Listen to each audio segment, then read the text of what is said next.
गजब का जमाना है, गजब का संसार है। व्यक्ति सारा काम खुरापात का जितना काम है पूरा जवानी में करता है। लड़ाई करेगा जवानी में, दुकान खोलेगा जवानी में और घोटाला करेगा जवानी में, मिलावटबाजी करेगा जवानी में, एक दूसरे को लड़ाएगा जवानी में, खैनी गुटखा तमाकू खाना सीखेगा जवानी में। जितना भी संसार का खुरापात का जो काम है ना पूरा जवानी में आदमी करता है। और एक काम है जिसको बुढ़ापा के लिए छोड़ता है, वो क्या है? वो है भजन। अगर कोई नया बच्चा 20 साल का 15 साल का कहीं ध्यान लगा रहा हो तो यही बूढ़े लोग जो आज रो रहे हैं दुनिया में वही क्या कहेंगे? लगता है ये बालक पागल हो गया है। क्यों? ये आंख बंद करके बैठा हुआ है। उस समय यदि कोई भजन करता है जवानी में तो उसे लोग पागल कहते हैं, और बुढ़ापे में करता है तो कहते हैं अच्छा काम कर रहा है। ऐसा लगता है जैसे बुढ़ापा रिजर्वेशन करा लिया है भजन के लिए।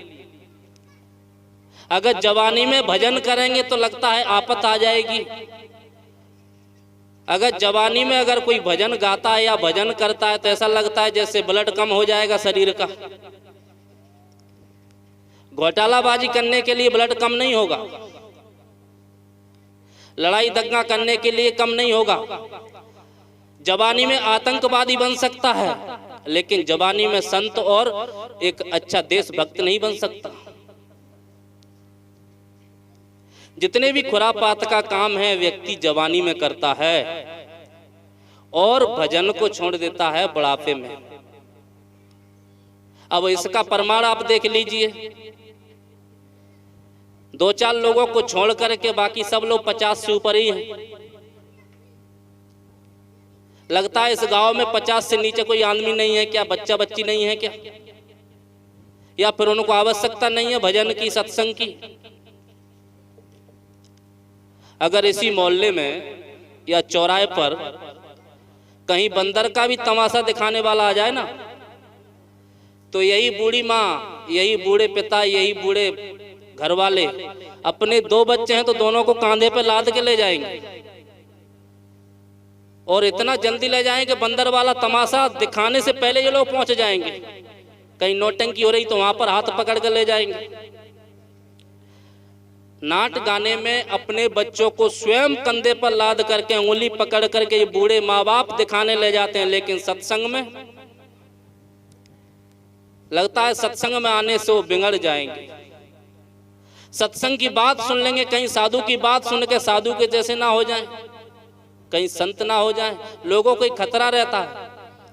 अगर कोई बच्चा ये जाहिर करे कि मुझे साधु बनना है तो माँ बाप सिर पटक कर रोने लगते हैं, बाबा जी बनेगा। ऐसा लगता है जैसे बाबा जी बनना बड़ा पाप का काम है। और दुनिया का इतिहास रहा है कि जो बाबा जी है, जो महात्मा बने हैं, उन्होंने जीवन बनाया है।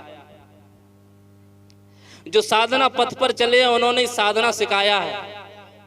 स्वयं साधना पथ पर चले, संसार को साधन दिए, साधना करने का एक जज्बा दिया, एक रास्ता बताया कल्याण का, एक रास्ता बताया उद्धार का।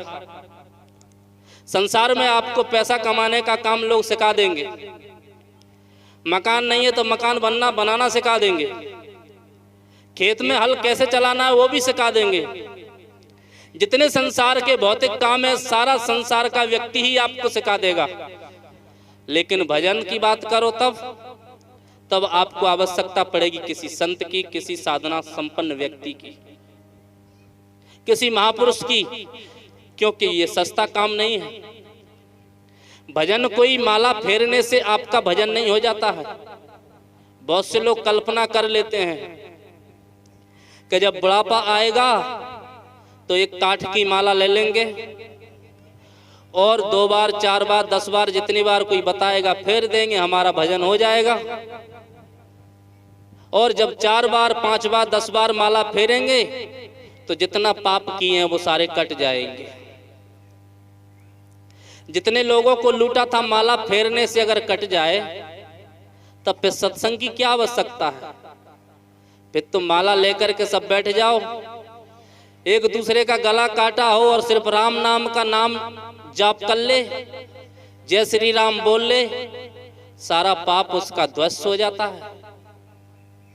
और ज्यादा पाप किया हो, अन्याय अत्याचार किया हो, शाम को बिस्तर पे जाए, गायत्री मंत्र का जाप कर ले, सारा उसका जो पाप किया जीवन भर का और जो दिन भर अत्याचार किया है, गायत्री मंत्र के जाप से वो विध्वंस यानी उसका नाश हो जाएगा, सारा पाप मिट जाएगा। ये धर्म के लोगों ने इतने सस्ता लोगों को नुस्खा बता दिया है, सरल रास्ता बता दिया है पाप कटाने के लिए। अब उससे पाप कटता तो नहीं है, पाप को बढ़ावा जरूर मिलता है।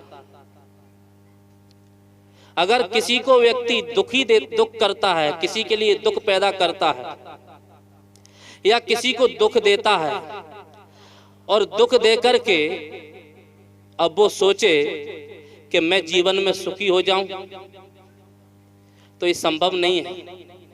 कुछ देर के लिए उसे ऐसा महसूस होगा, यदि किसी असहाय को, किसी लाचार को, बेबस को, परेशान को यदि कोई व्यक्ति पीड़ित करता है, जो बेचारा अपनी सहायता नहीं कर सकता, अगर ऐसे व्यक्ति को कोई पीड़ित करता है तो हो सकता है कुछ देर के लिए वो व्यक्ति जो पीड़ित कर रहा है वो खुश हो जाए, उसे ऐसा लगेगा कि मैं बहुत बड़ा काम कर रहा हूं।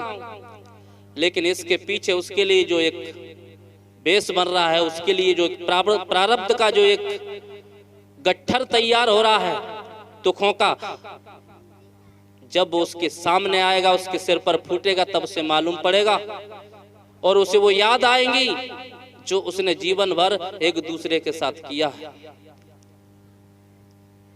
इसलिए हम कहते हैं कि यदि किसी को दुख आप देते हैं तो ये पहले समझ लीजिए कि जिस व्यक्ति को मैं दुख दे रहा हूं उसके पहले मैं दुख पाने के लिए तैयार हो जाऊं। संत कहते हैं कि यदि आप कल्याण करना चाहते हैं, यदि आप सुख और शांति पाना चाहते हैं, तो बुढ़ापा के भरोसे मत रहो। जो भी संसार का काम करते करते यदि आप बुढ़ापा पे इस भजन को छोड़ देंगे, बुढ़ापा पर सत्संग को छोड़ देंगे, तो पता नहीं आपके पास बुढ़ापा आएगा कि नहीं आएगा। और ऐसा कोई निश्चित तो नहीं है कि आपने ये ठान लिया हो, आप ये रिजर्वेशन करवा के आ गए हों, आपने ये स्टाम्प पेपर पे लिखवा के आ गए हों कि नहीं हम पूरा बुढ़ापा तक जिएंगे। ये शरीर है, व्यक्ति एक मकान का निर्माण करता है तो उस मकान की आयु एक इंजीनियर बता देगा कि ये मकान 50 साल चलेगा या 100 साल चलेगा। उसका रेत, सीमेंट, सरिया देख करके इंजीनियर बता सकता है कि ये मकान की आयु 100 वर्ष है या 50 या 150 या 200 वर्ष चलेगा। लेकिन कोई भी इंजीनियर दुनिया का, कोई भी डॉक्टर दुनिया का, कोई भी संसार का व्यक्ति इस शरीर को देख करके ये नहीं कह सकता कि आपका शरीर 50 साल चलेगा या 25 साल या 5 साल चलेगा। है कोई उपाय ऐसा? है कोई ऐसा इंजीनियर जो आपको कह दे कि आपका शरीर 50 वर्ष चलेगा?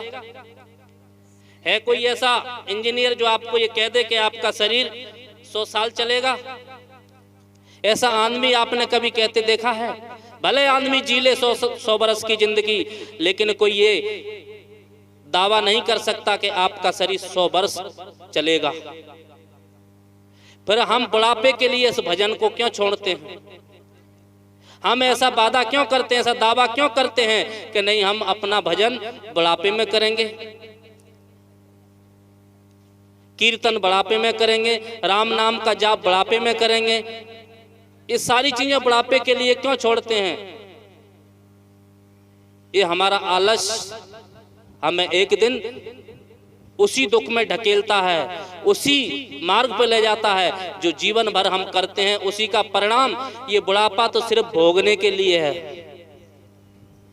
जो हमने जीवन भर जवानी में जो किया है उसको भोगने के लिए बुढ़ापा है, रोने के लिए बुढ़ापा है। यदि जो आदमी सशक्त होता है, जो आदमी चैतन्य होता है, जो आदमी सावधान होता है, वो बचपन से भजन करना शुरू कर देता है। भजन करने का मतलब आप समझ सकते हैं, मेरा कहने का मतलब भजन ये नहीं है कि आप माला ले लो और फेरते रहो भजन हो गया, वो भी एक भजन है, लेकिन उसका अर्थ ये नहीं है कि आप माला फेरने से आपका उद्धार हो जाएगा। हाँ, माला फेरने से आपके चित्त में थोड़ी सी शांति मिलेगी, थोड़ी देर आपका मन संसार की चकाचौंध से लौट करके स्थिर होगा, आपकी तरफ मुड़ेगा। बस इतना ही फायदा है उस माला से। राम नाम का जाप करने से इतना ही फायदा है कि आपका जो संसार की तरफ मन भाग रहा था, थोड़ी देर के लिए वो आपके पास आकर के बैठ गया है और राम नाम में लग गया है। बस इससे ज्यादा कोई फायदा नहीं है। जिसका भी आप नाम लेते हैं, चाहे गुरु का लो, कबीर का लो, राम का लो, जिसका भी लो, लेने बुरी बात नहीं है, लेना चाहिए, होना भी चाहिए, लेकिन उससे यदि आप ये समझ लो कि मेरे संसार के शरीर के जितने पाप हैं वो कट जाएंगे और संसार में मैं सुखी हो जाऊंगा, ये भूल में मत रहना। क्योंकि सुखी आप भजन से नहीं होंगे, सुखी आप कर्म से होंगे। यदि आपके कर्म कांटा बोने का काम किए हैं जीवन भर, यदि आपने दूसरों के रास्ते में कांटा बोए हैं, और यदि आप चाहें कि हमको फूल मिले, तो ये किसी राम नाम की ताकत नहीं है, किसी गुरु नाम की ताकत नहीं है कि उन कांटों को हटा करके आपको फूल बिछा दे। क्योंकि कर्म प्रधान है, व्यक्ति के जीवन में कर्म सबसे प्रधान होता है। सत्संग से आप यही सीखने को मिलता है कि व्यक्ति अच्छे कर्म करें, क्योंकि कर्म ही पूजा मानी गई है और कर्म प्रधान माना गया है। शास्त्रों में भी, संतों भी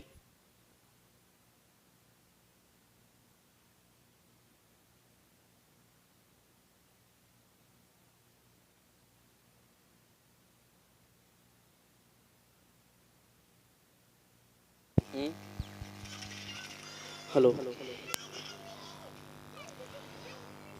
संतों ने कहा कि कर्म प्रधान है।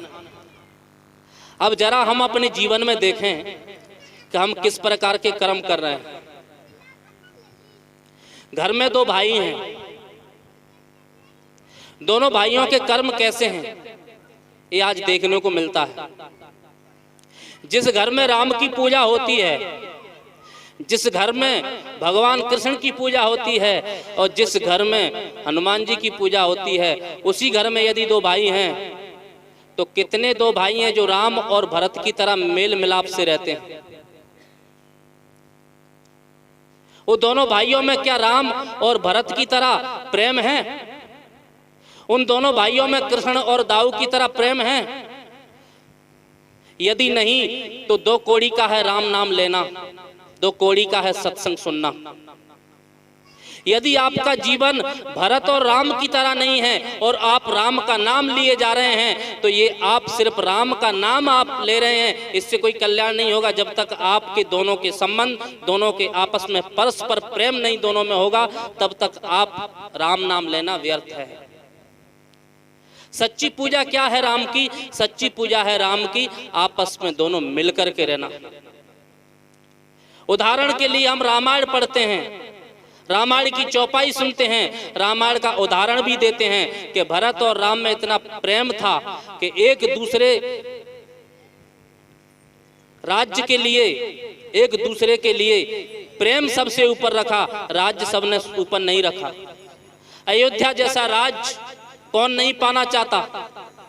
सबके अंदर में ललक होगी, एक कुर्सी के लिए ललक हो जाती है आज। और उस समय सर्वश्रेष्ठ राज्य अयोध्या का, कौन ऐसा आदमी होगा जो अयोध्या की राजगद्दी पर बैठना नहीं चाहेगा? लेकिन धोखे से भरत को भेज दिया ननिहाल और राम को यहाँ राजगद्दी देने की बात आई। यहाँ तक के राम मान भी गए, लेकिन जब शाम को कहा गया कि आपको राजगद्दी होगी सुबह, और पता नहीं कैकेयी माता का कौन सा चक्रव्यूह चला और सुबह होता है राज्य की जगह वनवास। अब जब वनवास हो गया तो राज्य किसके लिए? भरत के लिए। लेकिन भरत राज्य से ज्यादा महत्व भाई को देता था। उसने कहा जब राज्य की बात आई कि ये राज्य पर तो अधिकार राम भैया का था, मेरा अधिकार नहीं है। इसके अधिकारी तो राम हैं, क्योंकि सब तरह से वो श्रेष्ठ हैं, गुणों में श्रेष्ठ हैं, कलाकारी में श्रेष्ठ हैं, और वैसे भी हम चारों में बड़े हैं। जो बड़ा होता है और बड़े के साथ साथ श्रेष्ठ होता है